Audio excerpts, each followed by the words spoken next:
La calligraphie chinoise s'est transformée avec le temps et la société. Elle est passée de l'état des trigrammes à celui des sinogrammes, puis des caractères traditionnels aux caractères simplifiés. Bonjour à tous, c'est Malicus. Aujourd'hui, on s'intéresse à l'écriture et à la calligraphie chinoise.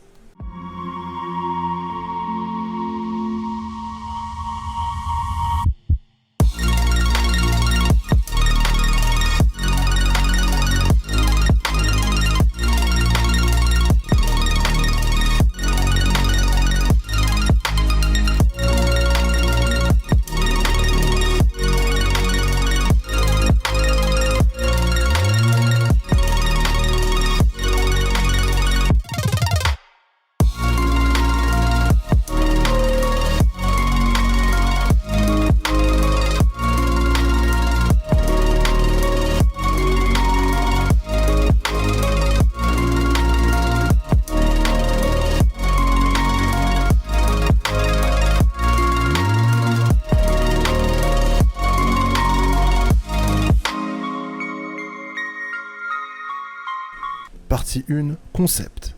L'écriture chinoise est riche et originale, elle date de plus de 3000 ans. Sa calligraphie permet un large champ d'expression.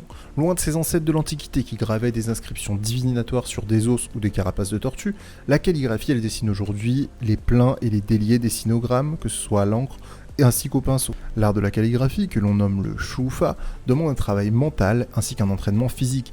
Il nécessite une grande discipline, un contrôle du souffle, une concentration mentale, ainsi qu'une vacuité de l'esprit. On écrit au moyen de pinceaux et d'encre sur du papier de riz. Le but du calligraphe est de former des caractères les plus parfaits possibles. Il s'appuie sur la force de sa colonne vertébrale pour réguler sa respiration, ainsi que sur son énergie intérieure.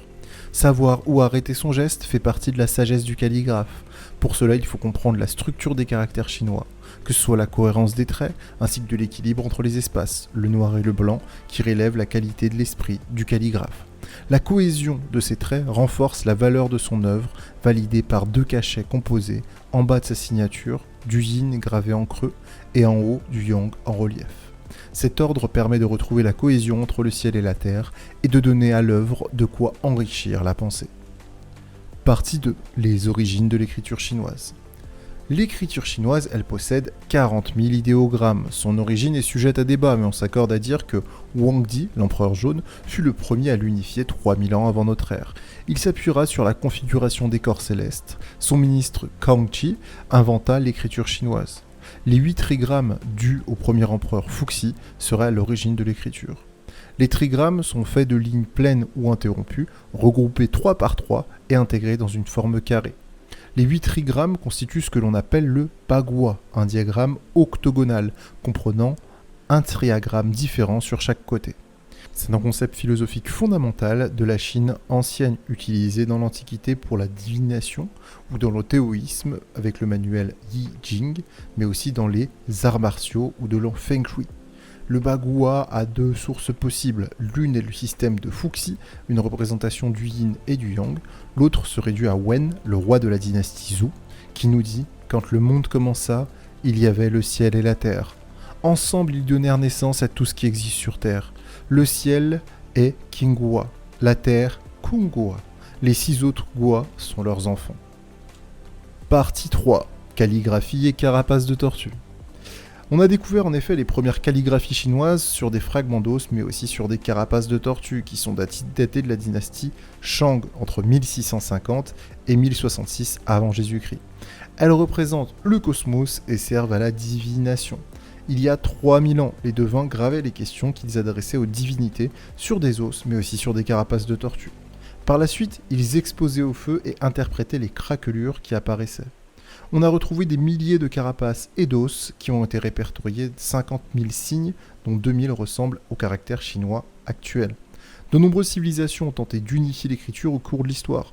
Il est fait mention dans des chroniques de l'époque Zhou de fonctionnaires qui auraient catalogué plus d'1 millier de caractères, mais rien n'a jamais été retrouvé.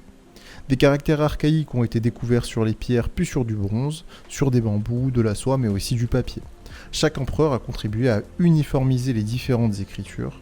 Les outils de graveur de sceaux sont les mêmes, une pierre ou gravée en creux ou en relief, un caractère qui désigne un mot. 2 caractères désignent un mot nouveau, soleil plus lune par exemple, c'est égal à clarté. Voilà, c'est tout pour moi. J'espère que cette petite vidéo vous a plu sur l'écriture et la calligraphie chinoise. J'ai essayé d'être le plus concis possible et les documents que je vous ai mis à l'écran, ça reste beaucoup de calligraphie, donc ça va être un peu différent d'habitude. J'espère en tout cas que ça vous a plu. N'hésitez pas à lâcher un petit pouce bleu, à vous abonner si c'est le cas. Me poser des questions en commentaire, j'y répondrai avec grand plaisir. Je vous remercie encore une fois d'avoir suivi. Prenez soin de vous. C'était Malicus. Ciao, ciao.